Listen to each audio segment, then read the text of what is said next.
Welcome back to page 121. Today we're going to take a look at a magazine from 1988, challenge number 33. This was the Game Designers Workshop House magazine. It was to Traveller what AD&D, what Dragon was to AD&D. I love this magazine. I still miss it, but we're going to take a look through it today and see what kind of goodies are inside. Also, anyone who hasn't subscribed yet, please do. I'm very interested in growing the channel, and I need you guys for it. Everybody who has subscribed, thank you. Also, patrons. If you are a patron, thank you very much. I appreciate the support. If you've considered Patreon, please take a look at it. I offer rewards. I'm always interested in other ideas or rewards if people would be interested. So please take a look. If there's anything you can do to help out the channel there, that'd be great. But back to the topic today, challenge number 33 from 1988. Published by Game Designers Workshop, today on page 121. Challenge magazine number 33. I love picking up challenge every month. I love this cover. I always took this as being part of a space station as opposed to a starship, but that's just my supposing. I love the planned route into the station based on the little computer graphics. I just love the 80s look of this. It's just really fun to go through these again. I've read challenge quite a bit over the years, but frankly, in the last few years, I've gotten away from it a little bit, so it's kind of fun to see them again. So inside front cover, we have Origins Award for 1987. And I got this apparently at Joe's Hobby Center in Michigan. I don't remember being at Joe's. I must have gotten it from another store. I did not buy this one new. I didn't come into Dragon or to challenge it, I think around issue 35 or 38. So I bought this back issue. So pretty interesting stuff there. And then we go to challenge magazine to the table of contents. And we get all the credits and what's in the issue. Lauren K. Wiseman was the managing editor. I think he managed the entire run. A little letter from the editor. And just detected conventions and miniatures. And GDW products, including Traveller, are available through distributors as follows. West Germany. Oh, yes, West Germany. Japan, United Kingdom, Italy, Sweden, New Zealand, and Australia. And then we get an article, Haute Cuisine, a la 2000, from Twilight 2000. Back when the year 2000 was still 12 years away. Now it's a long time in the rear view. I did play some Twilight 2000. I've said that before in videos. I played it a little bit under another GM. He ran a few games of it. It didn't really catch on with our group. He wasn't a real consistent GM. We had a lot of conflicting rules from him and things like that. I think that was some of the frustration. And we have an ad for Paper Mayhem, the informative play-by-mail magazine. And a Gen Con presents Origins 1988. Combined Origins Gen Con Super Show. Held August 18th through the 21st in Milwaukee, Wisconsin. Origins 1988. I think I was at that one. I think I was at Gen Con that year. Strategicon presents Origins West 1988 in Long Beach, California, and attention retailers, manufacturers, and distributors.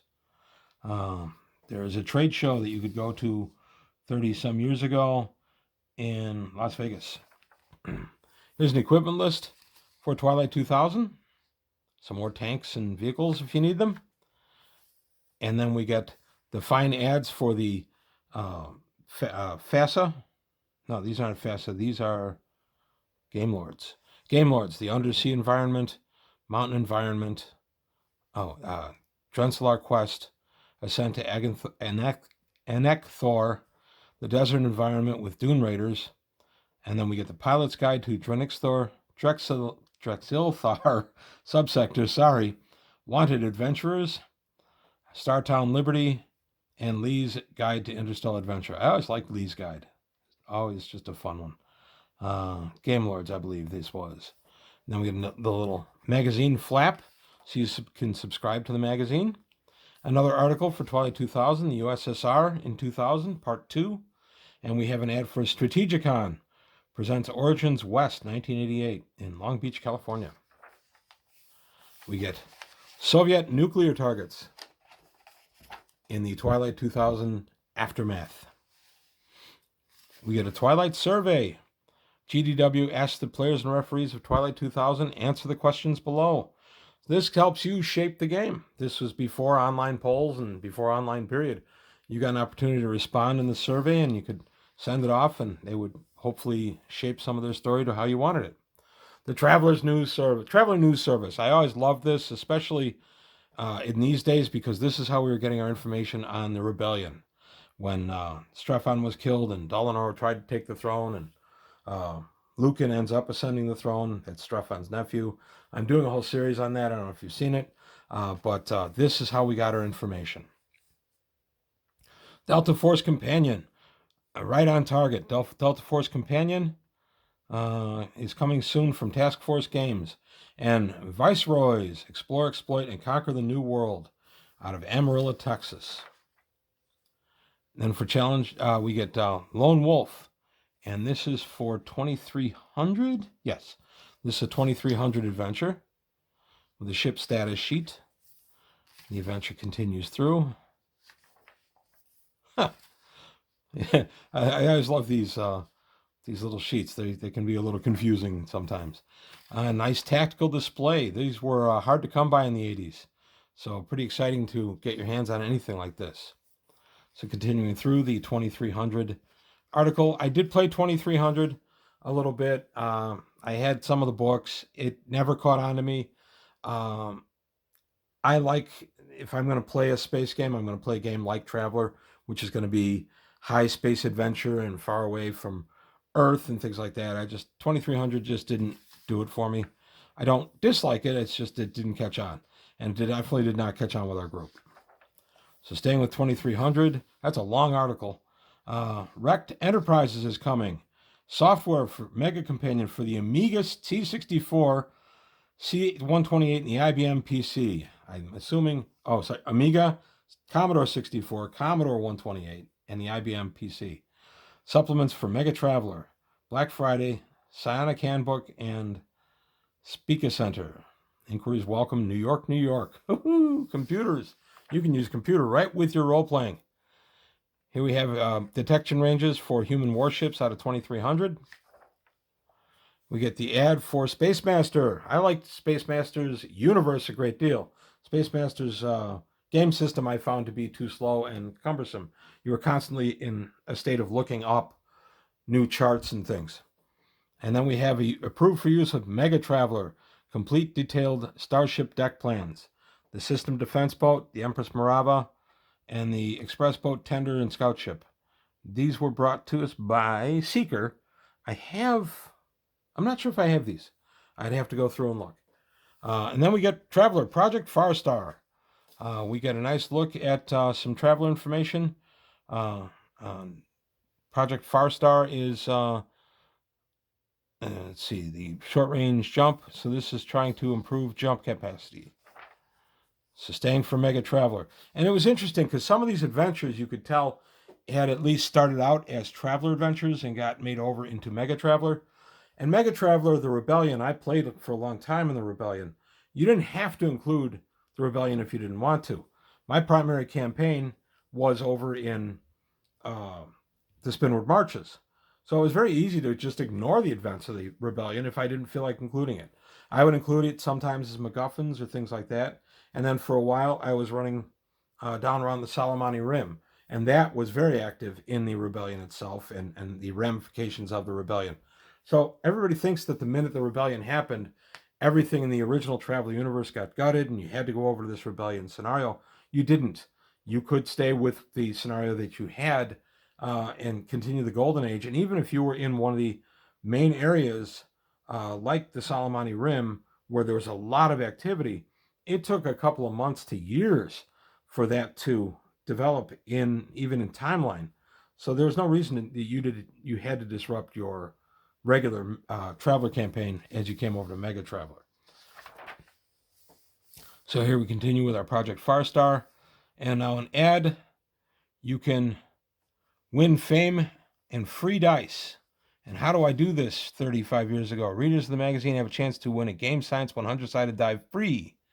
I've had a couple of 100-sided dice in the house now and again. My son Adam's big into collecting dice. I don't think he's ever thrown it at the table. He always uses percentage dice. I don't know why. I also really was excited about buying himself a 30-sider, and I've never seen that thrown. Okay, ride the crest of the wave with officially approved Mega Traveler products from Digest Group Publications by the editors of Mega Traveler. This is a really good magazine. I loved Digest Group. I am going to start going through some of those, I think. I've been avoiding some of the Digest Group stuff because it's out of print, and I don't want anybody to think that I'm, saying, oh, haha, I've got this, you don't. That's not why. I love this stuff, and I would like to go through it. So if you want to see the Digest Group stuff, let me know. Or if you don't want to see it, let me know.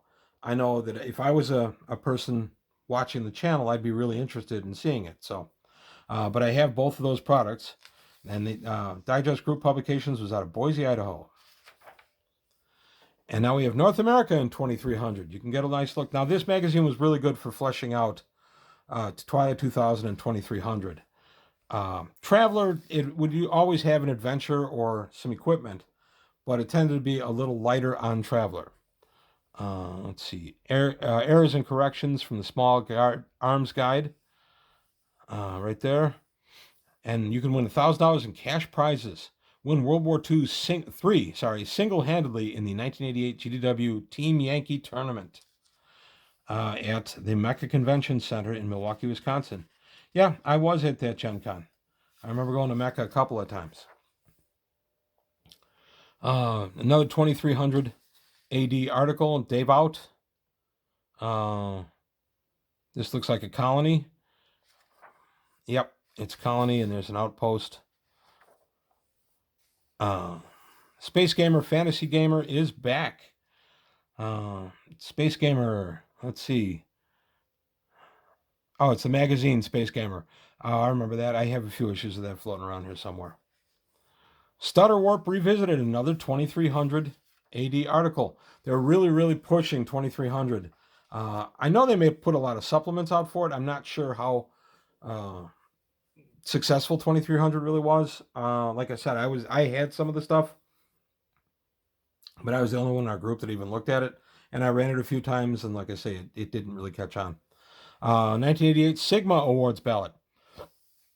Society of Independent Game Manufacturers. So you can go ahead and send in who should win for this year.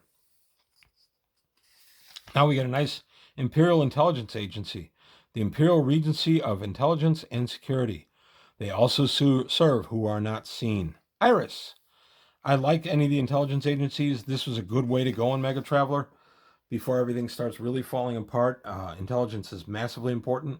I ran a few campaigns. My Salamani Rim campaign, I had some intelligence gathering involved with it. So the article continues on. There's the other part of the little flap to go ahead and subscribe to the magazine. This nice little look at the agency and some things that it's doing during the rebellion. I like that. Challenge Writers Department. You could be a writer for it. For Challenge Magazine. Mega Traveler, science fiction role-playing. Yes, there's the ad for Mega Traveler inside the House magazine. I liked Mega Traveler. I really did. I liked the update. I thought it was necessary. I could have probably been just happy without the assassination, but I did like it. I definitely did not care for the assassination lead, looking at U virus, but Mega Traveler was still very playable without, even if you didn't want to introduce the rebellion. Modern Warfare on High Seas, and this is part of Harpoon from Game Designers Workshop. Never played Harpoon. Challenge Review, Living Steel high-tech role-playing system. Don't know Living Steel. This was designed, or this is boxed game from August of '87. Not familiar with that one. And Operation Seven Swords gets reviewed here, and KVISR Rocks from Leading Edge Games. Okay. And then we have the classifieds. These were pretty important in the 80s. This is, people were still advertising classifieds in the newspapers because that's how you communicated. So classified, if you needed to find someone to play, these are one of the boards you could do, or if you had old Traveler stuff to unload or stuff you wanted to buy, this is where you went. And then for the next issue, special Space 1889 issue.